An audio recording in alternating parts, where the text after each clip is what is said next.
तो चलिए शुरुआत करते हैं। आज का टॉपिक है गुप्त काल पार्ट 2 और आज का पहला प्रश्न है, समुद्रगुप्त के प्रयाग प्रशस्ति अभिलेख, कुमार गुप्त का बिलसड़ स्तंभलेख के आधार पर गुप्तों का प्रथम शासक कौन था? तो गुप्तों का प्रथम शासक श्रीगुप्त था। नेक्स्ट,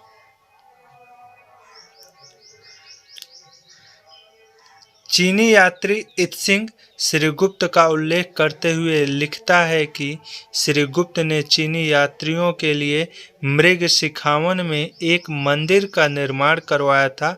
इस मंदिर को श्रीगुप्त ने कितने गांव दान में दिया? तो 24 गांव उन्होंने दान में दिया था। नेक्स्ट,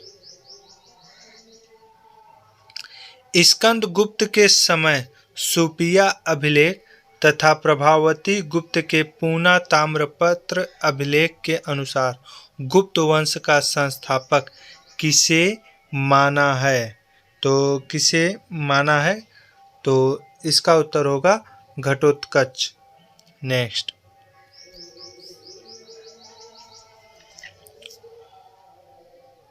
वह सर्वप्रथम गुप्त शासक जिसने महाराजाधिराज की उपाधि धारण की थी। तो महाराजाधिराज की उपाधि सर्वप्रथम चंद्रगुप्त प्रथम ने धारण की थी। नेक्स्ट, गुप्त शासक चंद्रगुप्त प्रथम ने किस कारण राज्य के शासकों से वैवाहिक संबंध स्थापित कर वहां की राजकुमारी से विवाह किया? तो उन्होंने लिच्छवी से वैवाहिक संबंध स्थापित की थी। और गुप्त संवत की स्थापना निम्नलिखित में से किस शासक द्वारा की गई? तो गुप्त संवत की स्थापना चंद्रगुप्त प्रथम द्वारा की गई। नेक्स्ट, प्रयाग प्रशस्ति अभिलेख के कुछ वाक्य पद्यात्मक एवं कुछ वाक्य गद्यात्मक हैं, तो कुछ गद्य पद्य मिश्रित हैं जो चंपू शैली में है। यह अभिलेख किस गुप्त शासक से संबंधित है?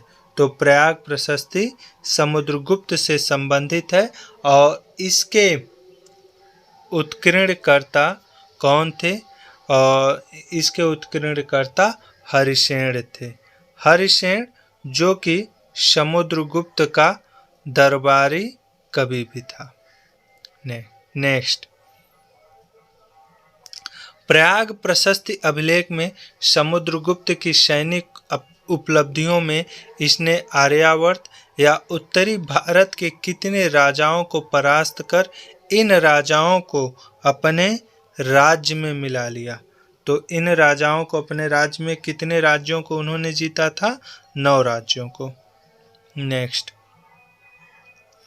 एक वन्य जाति जो डाहल क्षेत्र में बसी थी जिसका नाम आटविक था, इस वन्य जाति को किस गुप्त शासक ने पराजित किया था? तो इस वन्य जाति को समुद्रगुप्त ने पराजित किया था। यहाँ वन्य होगा। नेक्स्ट, समुद्रगुप्त ने दक्कन के क्षेत्रों में कितने राज्यों को जीता, जिसमें कौशल का राजा महेंद्र तथा कांची का विष्णु को प्रमुख था? तो इन्होंने दक्षिण में 12 राज्यों को जीता था। नेक्स्ट, इतिहासकार वीए स्मिथ ने किस गुप्त शासक को भारत का नेपोलियन कहा है? तो भारत का नेपोलियन समुद्रगुप्त था। नेक्स्ट, वाकाटक अभिलेखों के अनुसार देवराज या देवगुप्त नामक गुप्त शासक था। यह किस गुप्त शासक का दूसरा नाम था? तो यह चंद्रगुप्त द्वितीय का दूसरा नाम था। नेक्स्ट, मेहरौली से प्राप्त एक लौह स्तंभ में किस गुप्त शासक की विजयों की चर्चा की गई है तथा इसके लेख में कहा गया है कि यह गुप्त शासक सिंधु को पार करके वाहलिकों एवं पूर्व में बंग को पराजित किया था? तो यह शासक चंद्रगुप्त द्वितीय था। नेक्स्ट, उज्जैन को गुप्त शासकों की द्वितीय राजधानी किसके शासन काल के दौरान बनाया गया था? तो चंद्रगुप्त द्वितीय के शासनकाल के दौरान बनाया गया था। नेक्स्ट,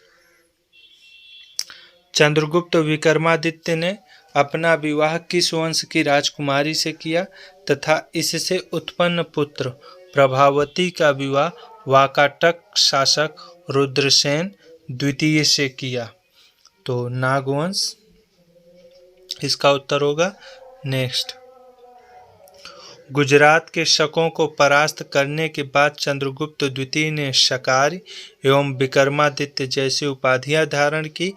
इस क्षेत्र की विजय की पुष्टि किस सैनिक अधिकारी के दान पत्र से प्राप्त होती है? तो आम्र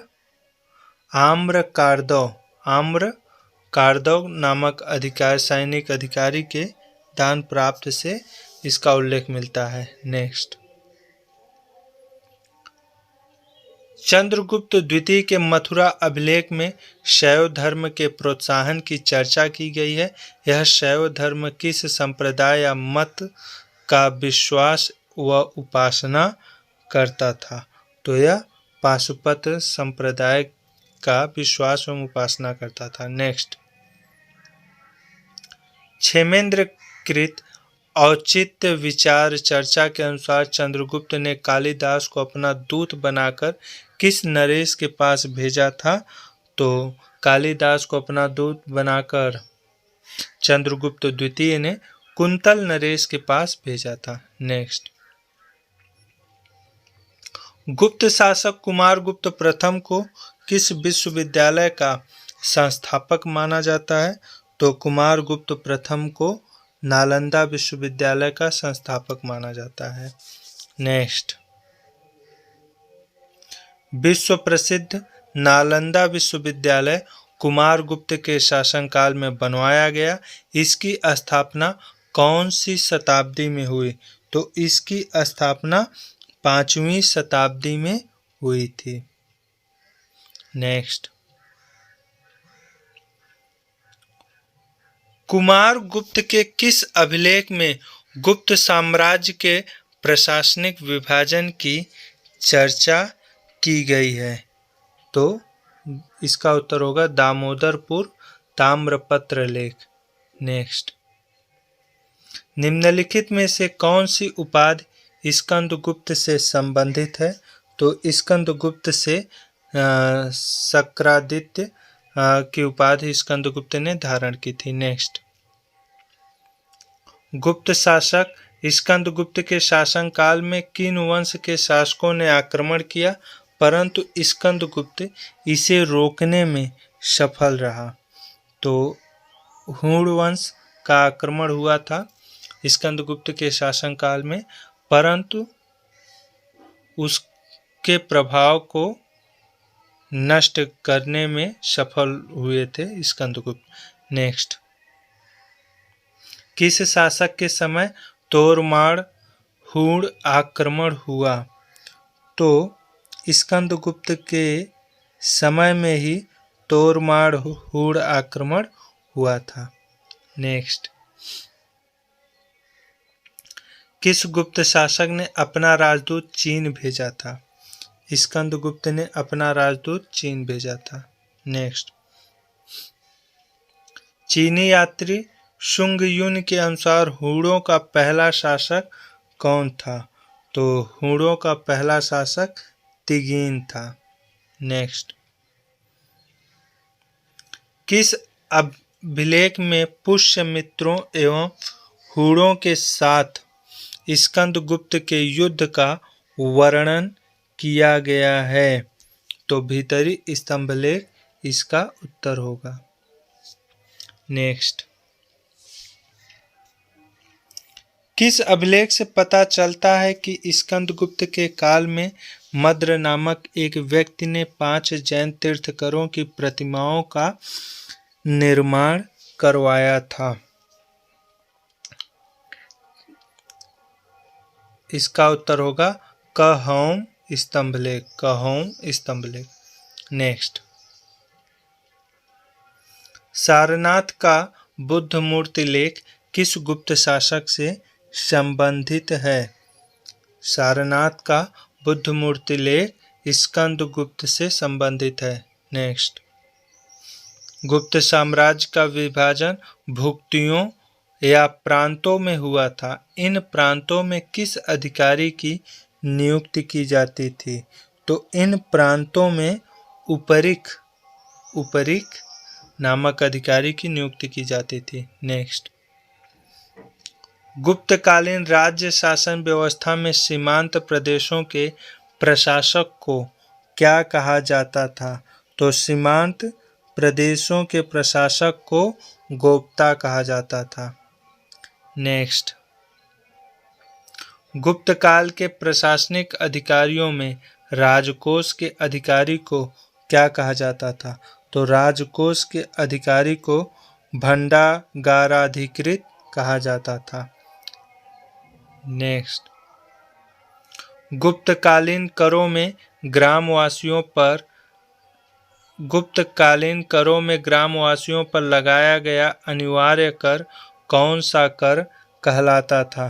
तो अनिवार्य जो ग्रामीणों पे कर लगता था उसको प्रणय कहा जाता था। नेक्स्ट, ईसा की 5वीं सदी तक चोरों को सजा देने का अधिकार राजा सामान्यतः अपने ही हाथों में रखता था, परंतु बाद में सभी प्रकार के अपराधियों को सजा देने का अधिकार किसे दिया गया है? तो सजा देने का अधिकार दानग्राहियों को दिया गया है। नेक्स्ट, दानग्राही ब्राह्मण किसानों और शिल्पियों से करों की वसूली करने के साथ साथ अपने गांव में अन्य कार्य क्या करते थे? तो अपने गांव में अन्य कार्य शांति व्यवस्था को बनाए रखने का कार्य भी करते थे। नेक्स्ट, गुप्त काल में सामान्यतः भूमि पर सम्राट का स्वामित्व माना जाता था। सम्राट उत्पादन का कितना भाग लेता था? तो सम्राट उत्पादन का 1/6 भाग लेता था। नेक्स्ट, भारत में सामंतवाद के उद्भव के लिए कौन सी परिस्थिति उत्तरदायी थी? तो भारत में सामंतवाद के उद्भव के लिए राजनीतिक, सामाजिक, धार्मिक, उपरोक्त सभी। नेक्स्ट, गुप्त काल में जाति प्रथा समाज में ब्राह्मणों का सर्वोच्च स्थान था, किंतु तथ्यों को ध्यान में रखकर इनका विभाजन किया गया। तो इनका विभाजन वेदों के अध्ययन के आधार पर किया गया था। नेक्स्ट,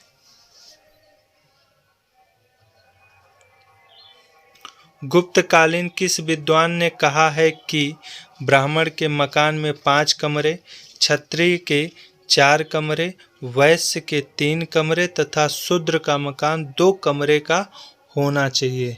तो यह वराहमिहिर ने कहा है। नेक्स्ट, सर्वप्रथम कायस्थ का वर्णन निम्नलिखित में से किस स्मृति में किया गया है? तो कायस्थ का वर्णन याज्ञवल्क्य स्मृति में किया गया है। नेक्स्ट, गुप्त काल में दास प्रथा विद्यमान थे।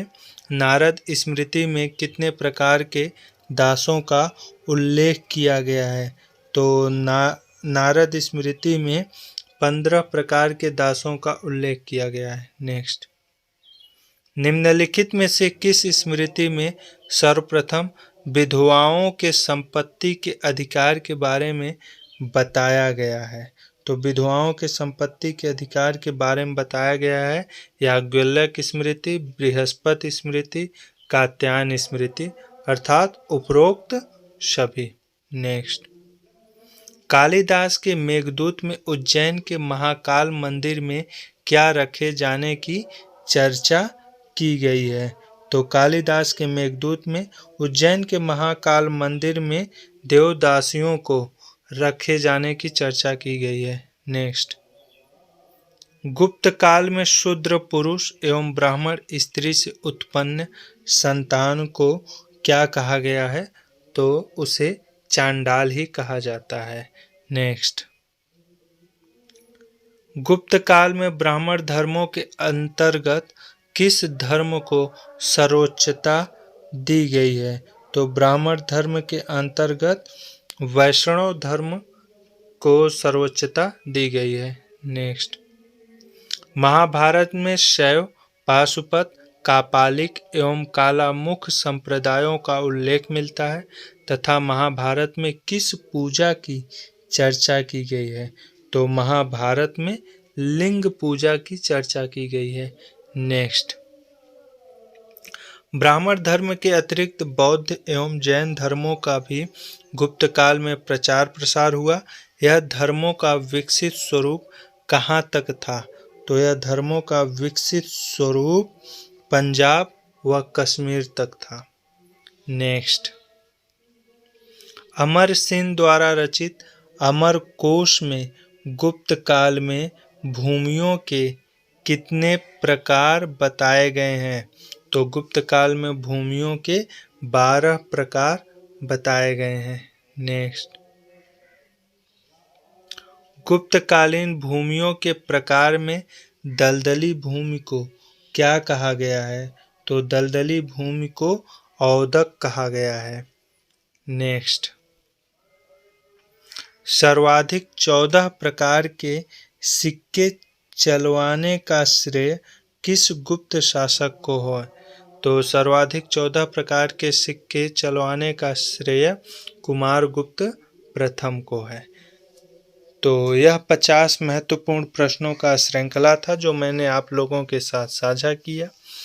उम्मीद है कि आप लोगों को यह प्रश्नों का श्रृंखला पसंद आया होगा। अगर आप लोगों को यह वीडियो अच्छा लगे तो इस वीडियो को लाइक, शेयर और सब्सक्राइब जरूर करें। धन्यवाद।